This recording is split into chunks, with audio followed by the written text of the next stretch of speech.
This is the title of this picture is Visiting with Milton Rogovin, Blacklisted Photographer in Buffalo, New York, 2009. And it's in an edition of 10. This is number 2.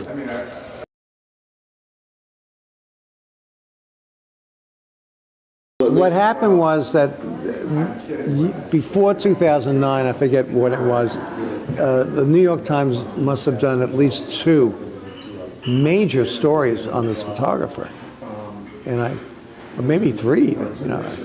And I said, "Gee, this is somebody I'd never heard of, Milton Rogovin." But I said, but it was somebody I thought, gee, I would like to photograph him. And this is when I was living in Brooklyn, not realizing that Buffalo was on the other side of the earth. So I actually went to his gallery and tried to arrange for the gallery in New York to arrange for me to maybe possibly photograph Milton, but they didn't do anything about it. So now I realized the clock was ticking here, because at that time in the article it said, oh, he's like 98, you know, whatever.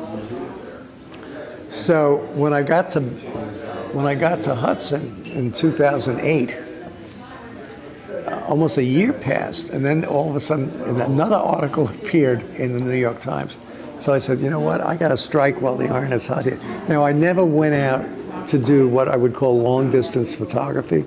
I did that a couple of times. It worked in my favor. Once it didn't work in my favor, but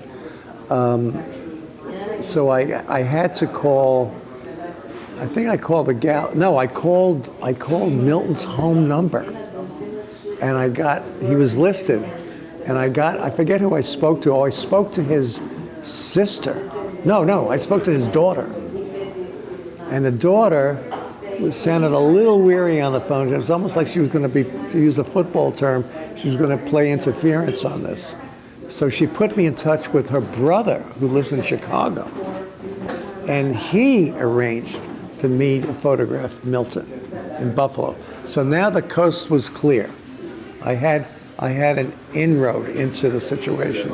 So I arranged with Milton's caregiver, a very nice lady who was very helpful, actually, saying what day I was coming, what time. Because I had to work at a train schedule. I had to call up Amtrak to get the ticket. I mean, it was a whole, not a big deal, but because there's an Amtrak station here in Hudson.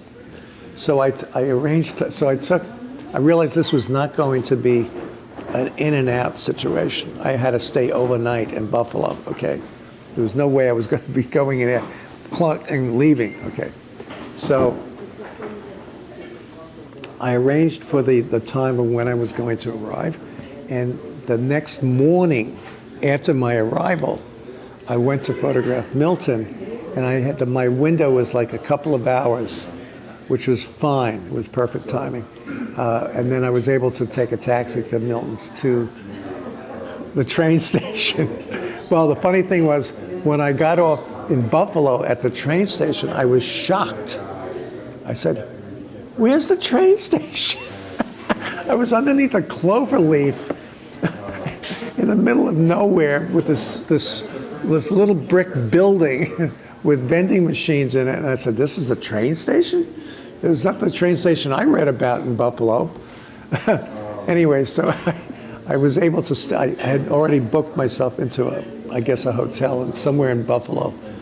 And I arranged with the taxi driver who took me from the train station to the hotel to come back and get me later, early that evening, because I had a lot of time to kill at that point. So I thought maybe I'd do a little car tour. So he was very obliging. So he came to get me, and he took me to a couple of really nice neighborhoods. I saw the architecture of Buffalo. Some of it was the domestic houses are really quite beautiful. And I even saw the Albright Knox Gallery from the outside, although the building was closed because it was after hours. And then the next morning, I took a taxi to Milton. Before I even knocked on the door, I photographed his house. Okay, it's a documentary. Okay, and then Milton welcomed me. He was very charming. Milton and I had a lot of fun together. I did about 5 or 6 shots of him in the house. And I said, no, this is not going to work. I said to the caregiver, can we put, and luckily it was warm weather. I think it was during the summertime actually. And could we get Milton to sit on a chair outside? He had a garage behind his house, and the floor was a concrete floor. It's outdoors. So she said, not a problem. So she got a chair.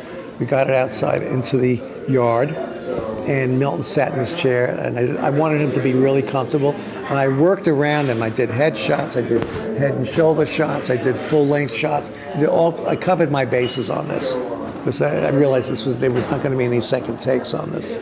Okay. And Milton was very obliging. And then we went inside afterwards. Oh, I know what I did.